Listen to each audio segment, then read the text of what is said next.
Step into a world where whimsy meets wonder by visiting a delightful display of memorabilia about our childhood storybook friend, Peter Rabbit. From charming collectibles to whimsical trinkets, these are things that residents Arline and David Ford have collected over the years.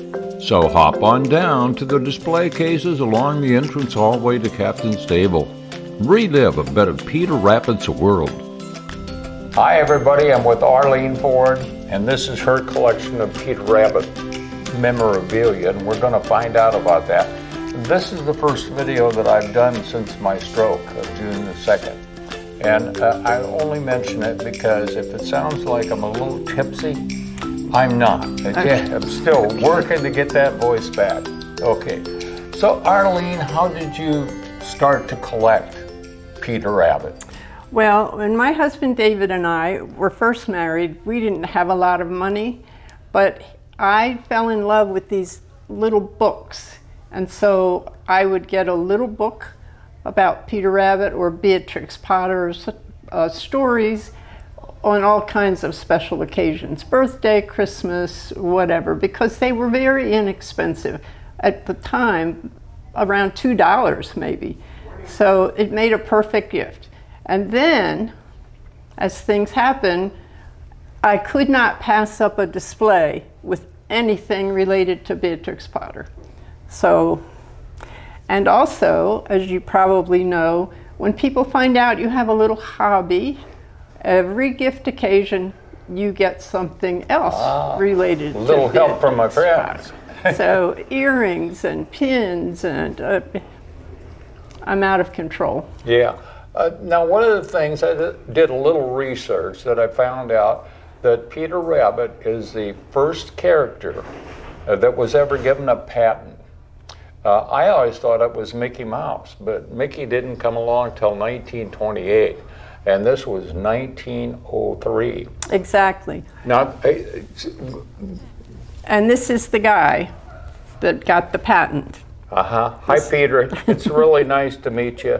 I'll have to shake your other paw there because you got a carrot.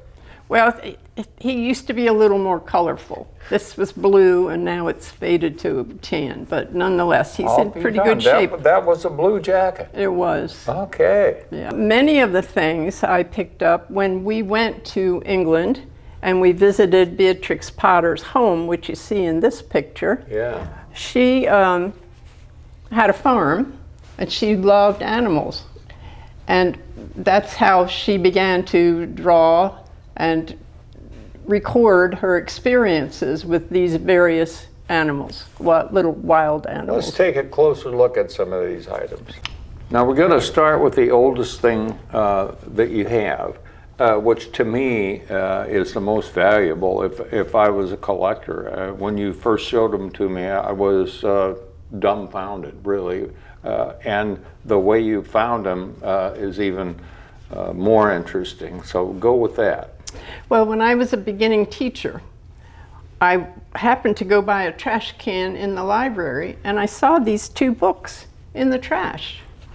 And I thought, these look like they're old, and they might be worth some money or something. So this one was from 1904. Yeah.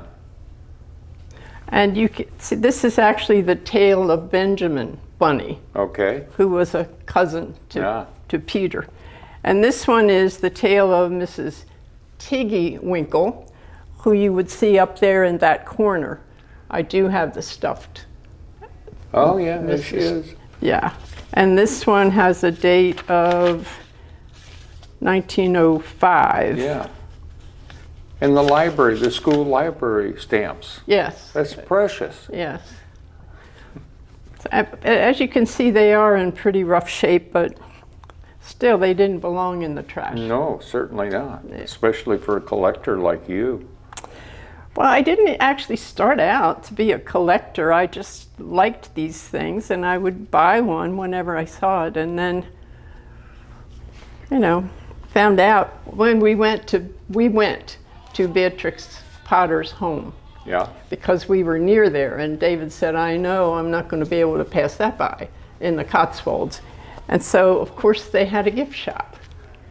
So luckily I had a little room in my luggage. We brought Yeah. back a few things. There went the trip budget in one day. Exactly right. But again, some of these items were gifts from people who knew that I had a collection. I got a pin, I got a brooch, I got earrings. This is actually a stamp that was issued in the British Isles in honor of Beatrix Potter, and I'm sorry that I don't know the date. Where did the sweater come from? Well, I made the sweater, Uh-huh. and then because I had 2 grandsons at the time, I had to make another one, and then I ended up making 3 more for grandchildren of friends. But my daughter let me borrow that so that I could put it in the display. What else you got that's special to you? Oh, well, all of the little figurines, I think. This is a snow globe, which you hardly ever see anymore. And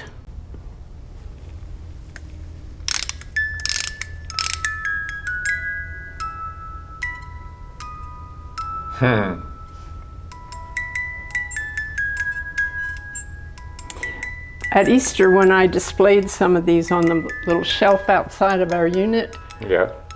no one could go by without winding this up and listening to it. You could hear it. I could, yeah. This is so cool. Well, those are the complete set of the little books. And when Beatrix Potter first decided she wanted to publish one of her books, the original about Peter Rabbit, she had to self-publish because she couldn't find anybody interested in it. Well, then all of a sudden, the company that eventually published all of them found out that there was a market for these small books. And so then she has 23 titles in all, I believe.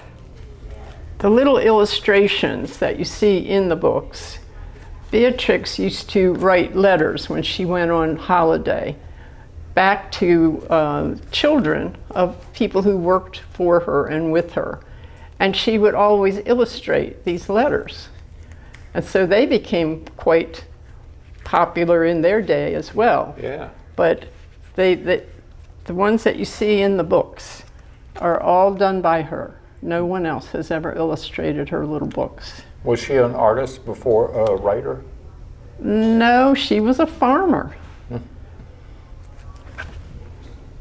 But I think the illustrations really make the story.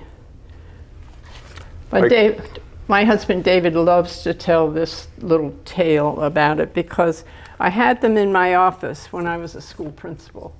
And if a child did something really good, the teacher would send them down. Little ones, not the older kids, and they would choose a book and I would read it to them. Okay. So. What about the light switch? Did it ever grace a wall? Yes, indeed, it did. And I have another one that's not wooden like that one. I think it's plastic. Yeah. And then this is a thermometer. Yeah.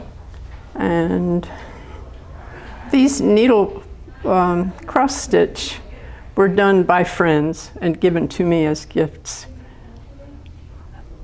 What do you know about the pop book?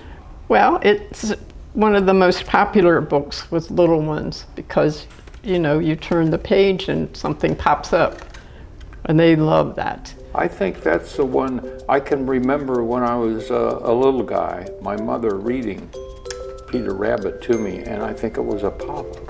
Might have been. That would have been late 40s. Okay. Well, of course, you know, over the years, a lot of different books have come up. See, this is a little paperback of The Tale of Peter Rabbit, but they always use her original illustrations. And the stories are just dear. There's no violence. You know, they always have a happy ending. He was a mischievous little guy, though. Yes. He didn't always do what his mother told him. No, and he had 3 sisters, Flopsy, Mopsy, and Cottontail, who did everything right, as you can imagine.